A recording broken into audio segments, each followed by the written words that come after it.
ou acesse lerjudgené.com. Scott Ritter, bem-vindo, meu caro amigo.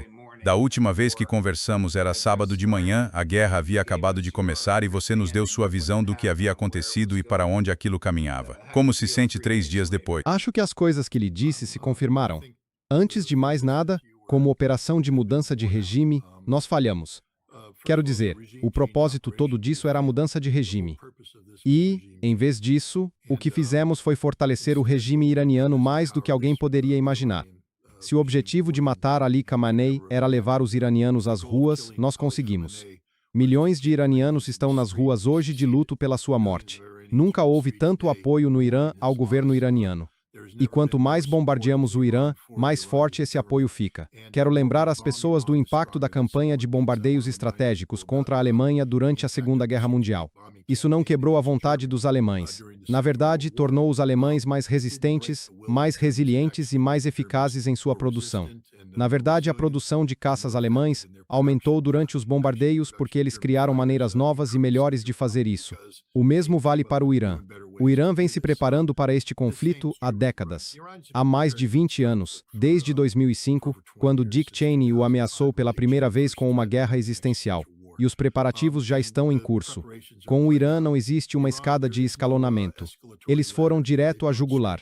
Estão destruindo a infraestrutura militar dos Estados Unidos no Oriente Médio. Estão destruindo a infraestrutura diplomática dos Estados Unidos no Oriente Médio. Estão destruindo a infraestrutura diplomática dos Estados Unidos no Oriente Médio. Estão destruindo a infraestrutura diplomática dos Estados Unidos no Oriente Médio. Estão destruindo a infraestrutura diplomática dos Estados Unidos no Oriente Médio. Estão punindo Israel de formas que o próprio país não poderia imaginar. Estão punindo as nações árabes do Golfo. Eles fecharam o Estreito de Hormuz pela primeira vez. O Catar, um dos maiores produtores de gás natural do mundo, declarou força maior. Eles não estão exportando energia. A Lloyd's de Londres não vai segurar os navios que passam pelo Estreito de Hormuz. A Arábia Saudita teve sua infraestrutura petrolífera crítica atacada e esses ataques estão se espalhando. Os Emirados Árabes Unidos viram sua válvula de segurança, um oleoduto que contorna o estreito, ser atacada. O Irã deixou claro que não sairá um barril de energia do Golfo Pérsico, o que significa o fim da economia global se isso continuar. Portanto, isto é uma vitória para o Irã. O Irã está vencendo esta guerra. Que não haja dúvida sobre isso. Os prédios que estão sendo bombardeados pelos Estados Unidos e por Israel são prédios vazios. Como a European Union disse, o Irã se preparou para este conflito. Se você pensa sequer um segundo que deixou capacidade industrial crítica dentro de um prédio para os Estados Unidos e Israel bombardearem, então você não entendeu. Há 20 anos o material foi removido e escondido em lugares onde não sabemos onde estão e não podemos alcançar. Estamos explodindo prédios vazios, mas como um general iraquiano me disse na última vez em que nos envolvemos em um desses longos conflitos no Oriente Médio, Senhor Scott, vocês, americanos, são muito bons em destruir prédios. Ele disse, e nós, iraquianos, somos muito bons em despejar concreto, mas a diferença é que quando vocês destroem um prédio, ele está vazio, e quando o nosso concreto seca, recolocamos o material lá dentro e voltamos exatamente ao ponto de partida. Vocês não alcançaram nada. E estou aqui para dizer agora, esta campanha só está tornando as coisas piores. Direi isto, hoje bombardeamos um local que talvez vá ter consequências estratégicas ainda maiores do que matar Ali Khamenei. Hoje, a Assembleia dos Especialistas, com 88 membros, reuniu-se em Com. A Assembleia dos Especialistas é um órgão democraticamente eleito de teólogos e outras pessoas, cuja função é monitorar o trabalho do líder supremo e, quando ele não estiver mais, substituí-lo. E eles estavam votando em um novo líder supremo hoje, quando Israel, ou os Estados Unidos, ou ambos bombardearam o prédio. Não sabemos o destino dessas O Irã declarou abertamente que reteve 450 quilogramas de urânio enriquecido a 60%. Não sabemos onde está. O Irã provavelmente também sequestrou pelo menos uma, talvez mais, centrífuga modelo 164, que pode ser usada para transformar aquele 60% em 92, 94%. E sabemos que o Irã declarou que tinha tudo necessário para construir uma ogiva capaz de levar uma arma nuclear em um de seus mísseis, exceto o corpo fissile. Se quisermos ter uma guerra nuclear com o Irã, Estamos basicamente garantindo esse desfecho porque matamos o único homem que dizia não a uma arma nuclear, Ali Khamenei. Foi ele quem emitiu 2 fatwas dizendo que o Irã não buscaria isso sob nenhuma circunstância. Agora ele está morto. Um teólogo que faz parte do conselho de 3 pessoas que o substituiu é um homem que se manifestou abertamente a favor de uma arma nuclear. Ele poderia ter sido contido ou moderado pela Assembleia dos Especialistas, que poderia ter eleito um novo líder supremo alinhado ao pensamento de Ali Khamenei, mas eles foram mortos. Portanto, posso praticamente garantir que, quando reunirem novamente a Assembleia dos Especialistas, ela não terá inclinação a manter uma postura passiva em relação à guerra nuclear.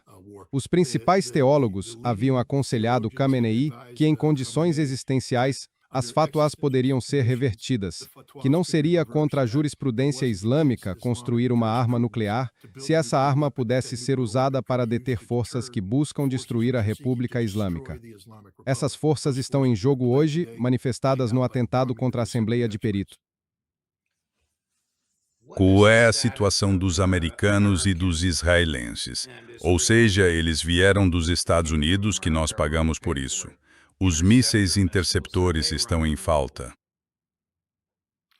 Sim, sabemos que estão em falta, e é por isso que, no terceiro dia, na verdade, no segundo dia, Donald Trump está mudando o plano de guerra. Por isso, ele teve de se reunir com seus planejadores de guerra, que disseram: acabou, já gastamos tudo o que tínhamos, estamos diante de um desastre iminente, não temos mais armas.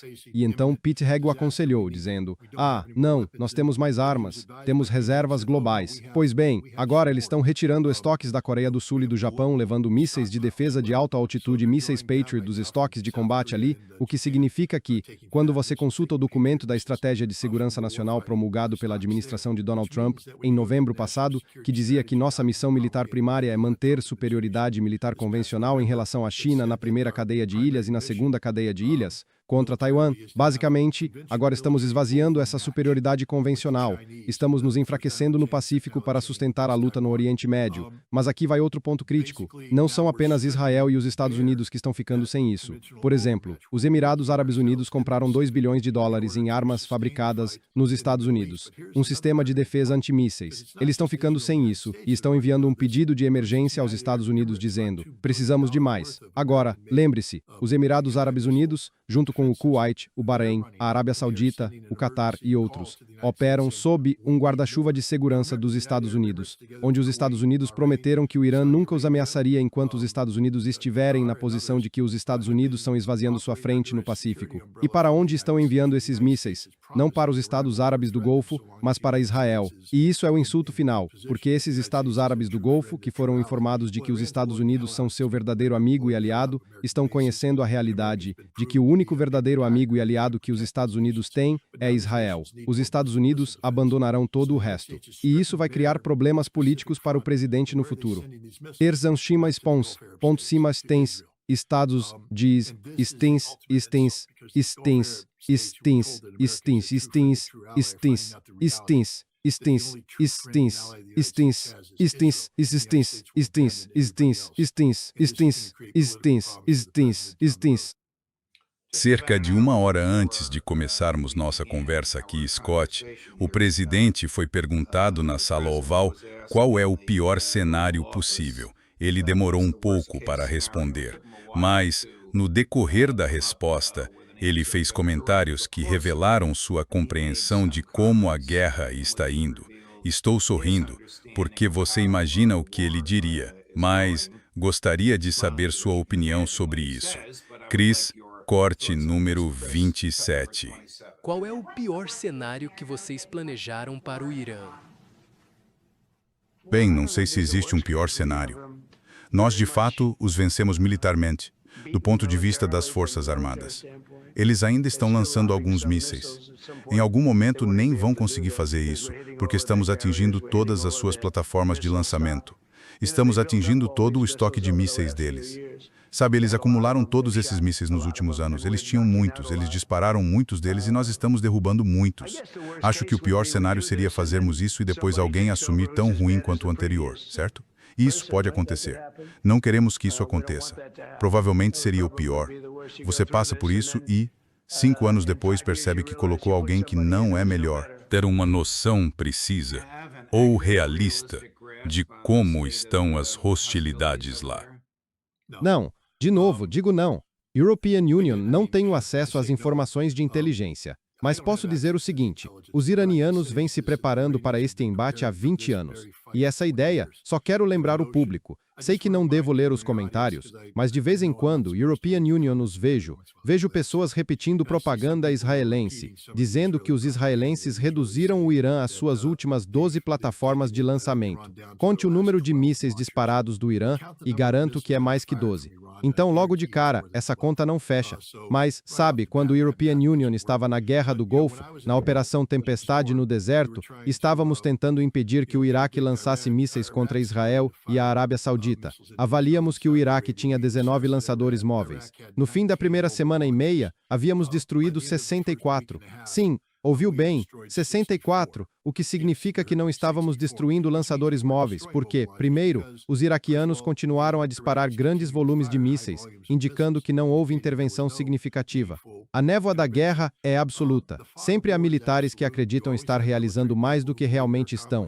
E por razões políticas, tendem a produzir relatórios para agradar seus chefes políticos, não para dizer a verdade. Posso praticamente garantir que os iranianos têm muitos mais lançadores do que 12 e que nem sequer começamos a mexer nos seus estoques de mísseis. Podemos ter explodido alguns, seja porque os iranianos os colocaram como iscas para absorver a capacidade militar dos Estados Unidos, ou algo assim, mas o Irã continuará a disparar mísseis por muito mais tempo do que nós conseguiremos nos defender de mísseis. E outra coisa é a ignorância deste presidente. Ele tende a acreditar que podemos substituir o governo iraniano. Não podemos. O Irã é uma república constitucional funcional. Sei que os Estados Unidos não são, porque temos esse culto de personalidade narcisista no lugar, em vez de um presidente que respeite a Constituição. Temos um Congresso que tem se esquivado de sua responsabilidade sobre os poderes de guerra e uma Suprema Corte que foi zombada, menosprezada e ignorada por este presidente. Portanto, não funcionamos como uma nação que respeita freios e contrapesos, como exige o ensaio federalista número 51. Sabe, James Madison escreveu que o perigo de dar tanto poder ao presidente é que isso pode se tornar uma tirania, mas para evitar isso existem freios e contrapesos. Só que nós não temos mais esses freios e contrapesos. O Irã tem. O Irã funciona como uma república constitucional e continuará a funcionar. Então a ideia de nós escolhermos um substituto é absurda. O Irã escolherá o substituto. E o substituto escolhido pelo Irã será alguém que atua em defesa da República Islâmica. E isso é a derrota. Não haverá mudança de regime no Irã. Este presidente está simplesmente chapado. Ou não sinos, ou não sinos, ou não sinos, não sino tim. Quando conversamos no sábado, pouco depois, alguns meios de comunicação europeus noticiaram que o Departamento de Estado dos Estados Unidos havia contatado seus homólogos no Ministério das Relações Exteriores da Itália e pedido ao ministro das Relações Exteriores da Itália para perguntar ao ministro das Relações Exteriores do Irã se considerariam um cessar-fogo. E a resposta foi não, um categórico não. Se isso for verdade, por que os Estados Unidos pediriam um cessar-fogo 24 horas depois de terem iniciado isto? Porque percebemos que a fantasia de mudança de regime que tínhamos não iria funcionar. Percebemos que ao matar Ali Khamenei, tudo o que fizemos foi enfurecer o povo iraniano. E percebemos que os iranianos tinham um plano melhor do que o nosso. Percebemos que se esse conflito continuar, o Irã vai paralisar a economia global ao fechar o Estreito de Hormuz e atacando a infraestrutura energética crítica da Arábia Saudita, dos Emirados Árabes Unidos e do Catar. Olhe para a Europa agora. O preço da gasolina dobrou na Inglaterra. O preço do gás natural na Europa está disparando e vai subir ainda mais. Isso é o fim da economia europeia. Eles não têm condições de continuar. Precisamos evitar isso, então estávamos tentando contato. Além disso, o presidente percebeu que não temos recursos suficientes para cumprir essa missão. E por isso estávamos procurando a saída mais fácil. Mas, de novo, esse presidente é um mentiroso conhecido, um mentiroso North Atlantic Treaty Organization. Ele diz que estão em contato com os iranianos. Eles não estão em contato com os iranianos. Os iranianos não entraram em contato com os Estados Unidos. Ali Lajani, o homem que ficou responsável por assumir as funções do líder supremo, atribuídas a ele antes do início da guerra, disse que não haverá negociações nenhuma. Isto é uma luta existencial pela sobrevivência do Irã. Eles estão jogando para valer aqui. Eles não estão fazendo jogos estúpidos. O presidente só faz jogos estúpidos. Ele não sabe fazer mais nada. Usamos armas nucleares, o Irã e United States armas nucleares. O mundo acaba. Achar que esse conflito pode ser contido no Oriente Médio é loucura. O Congresso está submisso, nós sabemos disso. Mas, de vez em quando, um deles diz algo excelente. Este é um democrata, o congressista Jason Crow. Se o nome soa familiar, ele é ex-oficial de inteligência ou das Forças Armadas, não tenho certeza de qual. Ele é um dos 6 que lembraram aos militares do dever de desobedecer ordens ilegais. O Departamento de Justiça tentou indiciá-lo e o júri que ouviu apenas a versão do governo disse: não. Aqui está o congressista Crow, com o que a European Union acha uma excelente análise do que a administração de Donald Trump diz serem seus objetivos e seus motivos para esta guerra. Chris, número 28. Bem, a justificativa real para isto, por favor, levante-se, porque em um momento é mudança de regime, no momento seguinte é alguma ameaça iminente indefinida e não verificável. Em outro momento é que alguém mais vai começar essa guerra, então precisamos começar antes deles. Está mudando a cada hora e de pessoa para pessoa, dependendo de com quem você fala. E é loucura. É loucura. Agora temos vários países sendo atingidos. Isto está se espalhando por toda a região. Os preços dos combustíveis subiram. A bolsa está despencando. Militares americanos estão sendo mortos. Temos 50 mil homens e mulheres das Forças Armadas dos Estados Unidos nesta região, sentados em bunkers sendo bombardeados por drones e mísseis. Não sabemos, European Union não sei, sentado aqui hoje se temos munição e capacidade para protegê-los nas próximas semanas e meses. É uma loucura, e é exatamente por isso que Donald Trump é inapto para ocupar esse cargo e agir assim. Ele está tentando projetar poder. Ele está tomando decisões sem consultar ninguém, decisões sem um plano.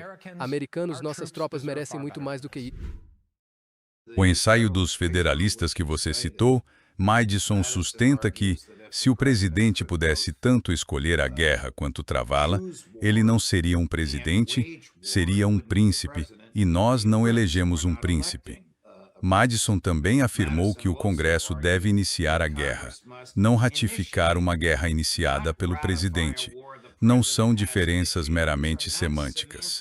Essas separações de poderes foram escritas para preservar a liberdade humana, para que não se acumule poder demais em um único ramo, neste caso, na presidência. Certo. Acho que Madison também escreveu Federalista número 10, que fala sobre facções e o perigo delas. E, claro, é isso que temos agora nos Estados Unidos. Não temos mais partidos políticos, temos facções. E, como resultado, agora é impossível obter um acordo bipartidário sobre qualquer coisa.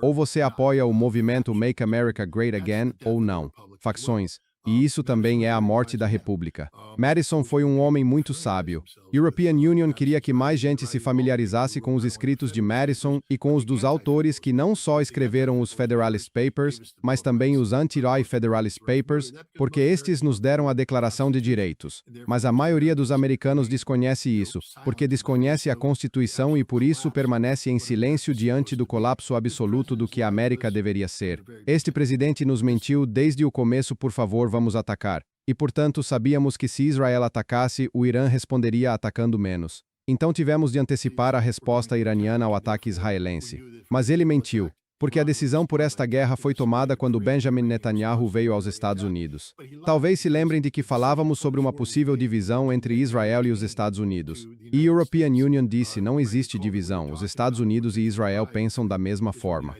O presidente concordou em executar este ataque contra o Irã. E a data foi marcada porque, como já disse, o fluxo logístico cria seu próprio impulso que não pode ser ignorado. Eles apontaram no mapa e disseram, este é o dia que vamos bombardear. E o presidente, logo após Netanyahu sair, iniciou imediatamente uma investida diplomática. O objetivo de Woodcock e Kushner foi criar uma frente diplomática para ganhar tempo até o dia do bombardeio. E mais uma vez cometemos um ato de perfídia, escondendo Benos atrás de uma bandeira branca de diplomacia para encobrir um ataque surpresa, uma facada nas costas. Isto é uma operação de mudança de regime baseada em mentiras, nas mentiras sobre uma ameaça nuclear iraniana. Sabemos que Tulsi Gabbard disse que não existe uma ameaça nuclear iraniana. Uma das razões pelas quais ela afirmou isso foi porque conhecia a posição de Ali Khamenei em suas duas fátuas. Mas também sabemos que os iranianos assinaram um acordo e estavam prontos para assinar um acordo que renunciava a qualquer potencial de possuírem uma arma nuclear. Que 450 quilos de urânio enriquecido a 60% foram colocados na mesa com a promessa de serem diluídos sob a supervisão não só dos inspetores da Agência Internacional de Energia Atômica, mas também de inspetores americanos. Os iranianos concordaram em permitir que inspetores americanos voltassem, algo que eles nunca haviam permitido. Portanto, os iranianos fizeram todo o possível para garantir que, de forma verificável, não pudessem perseguir um programa de armas nucleares de forma perpétua. Não havia cláusulas de expiração. Não havia nada. E era o fim. Então, se isto fosse sobre armas nucleares iranianas ou sobre o potencial para tal, nós claramente tínhamos uma solução. Não, isto era sobre mudança de regime. Era só sobre isso e nós falhamos. Falhamos, os primeiros 6 mísseis atingiram Teherã. Nós assassinamos a Ali Khamenei e a sua neta de 14 meses. Selamos nosso próprio destino porque garantimos que o povo do Irã se uniria. Olhem as ruas do Irã agora, cheias de enlutados, milhões de enlutados lamentando a perda de um homem que eles consideram inocente, um mártir agora. E quando falamos da fé xiita, European Union sei que Donald Trump não sabe nada sobre o cisma. Ele não sabe nada sobre o que é a seita dos 12 imames dentro do cisma. Ele não sabe quem é Ali. Ele não sabe quem é Hassan. Ele não sabe quem é Hussein. Ele não sabe o que foi a Batalha de Karbala. Mas Ali Khamenei agora é venerado como mártir, como santo, uma longa linhagem com Ali, Hassan, Hussein. E essas pessoas profundamente religiosas que compõem a República Islâmica do Irã agora morrerão por essa causa. O mundo inteiro, certamente todo o mundo diplomático, certamente Pequim e Moscou, sabem que os americanos não são confiáveis e que essas negociações com o Irã serviam, como você disse, apenas para nos enrolar até que israelenses e americanos achassem que podiam iniciar seus ataques ofensivos. Como isso vai afetar os Estados Unidos e a Rússia e as negociações entre Rússia e Ucrânia?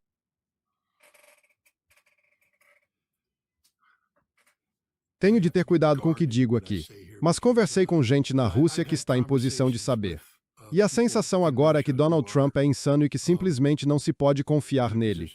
O Kirill Dmitriev, o Steve Witkoff, sabe, tipo, mano, a fraternidade, a amizade, como queira chamar, não está apenas emperrada, está morta, porque Witkoff não é confiável.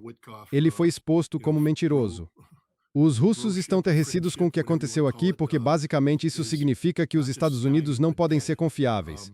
Que todos os piores receios, por exemplo, os russos têm tentado explicar o fato de que Donald Trump estava em uma ligação com Vladimir Putin, enquanto os ucranianos enviaram 91 drones dirigidos pela Agência Central de Inteligência para assassinar o presidente russo. Eles tentavam fingir que Trump não teve nada a ver com isso, que foi um erro, etc. Bem, não foi um erro. Agora sabem que Donald Trump é totalmente capaz de perfídia, de se esconder atrás do escudo da diplomacia enquanto tenta matá-lo. E ele tentou matar o presidente russo. Esta é uma realidade que está sendo aceita a contragosto. Você vê Sergei Lavrov começando a falar sobre isso em termos regionais, a noção do espírito do Alasca. Olha, European Union deveria ir à Rússia no fim do mês e tenho tentado organizar painéis para discutir, sabe, assuntos desse tipo. Disseram-me russos que eles estão hesitantes por causa da postura anti-Trump que European Union adotei. Desculpe, European Union não sou anti-Trump. Sou apenas a favor da Constituição. O fato de Trump ser tão contra a Constituição atrapalha tudo. Mas eles ficam muito receosos de trabalhar comigo porque acham que European Union de alguma forma prejudicaria o espírito do Alasca. Não acho que o espírito do Alasca exista mais. Acho que os russos acordaram. E não é só a Rússia. Donald Trump deveria se encontrar com Xi Jinping em abril. Como é que os chineses poderiam confiar nesse homem? Como alguém pode confiar nele? Como alguém pode confiar nos Estados Unidos? Perdemos toda a credibilidade, não temos nenhuma credibilidade, não se pode confiar em nós para nada. E isso é o que Donald Trump fez. Não chamem isso de síndrome de loucura do Trump. Vejo gente dizendo isso por aí, é absurdo. Sejam honestos, sejam objetivos. Este é um homem insano que criou um culto de personalidade. Olhem para o banner que foi pendurado no Departamento de Justiça. E eles comparam isso com Harry Potter e as Relíquias da Morte, onde o ministro da magia coloca sua própria bandeira ao assumir de forma ditatorial. Odeio trazer filmes à tona e odeio mencionar Harry Potter, mas é o que mais ressoa porque acabei de ver com minha família. Mas isto é um culto à personalidade. Isso não é o que os Estados Unidos representam. Deveríamos ser o oposto disso. Mas é nisso que nos transformamos. Um culto à personalidade em que o que Donald Trump pensa é o que mais importa. É mais importante do que qualquer outra coisa. Há quem diga que este homem joga xadrez quadridimensional. Esse homem não consegue nem jogar damas. E agora deveríamos dar a ele a capacidade de manobrar tudo ao seu redor, manipular o mundo e esse tipo de coisa. Este homem é de fato o mais ignorante que já ocupou a Casa Branca. Ele não sabe nada sobre o mundo em que vivemos. Ele não entende nada de assuntos militares. Ele não entende nada de economia. Ele é moralmente fraco, comprometido e intelectualmente limitado, suscetível até ao menor sussurro em seu ouvido. E é isso que o torna muito perigoso, porque se cercou de aduladores e de pessoas mais leais ao Estado de Israel do que à Constituição dos Estados Unidos. E são essas pessoas que sussurram no ouvido dele. E, como resultado, nos encontramos numa armadilha mortal no Irã. O Senibu. Scott Ritter, muito obrigado, meu amigo. Apaixonado, corajoso, intelectualmente honesto e profundamente perspicaz, como sempre. Tudo de bom para você. Até breve. Muito obrigado. Obrigado. Haroldo, a seguir... Uau, como superar isso? A seguir... Hoje às 2, Matthew O às 3, a coronel Karen Kwiatkowski e o juiz napolitano no programa Judging Freedom.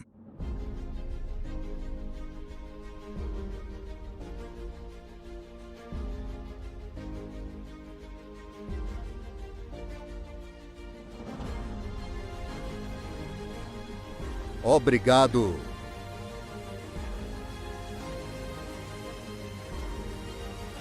Me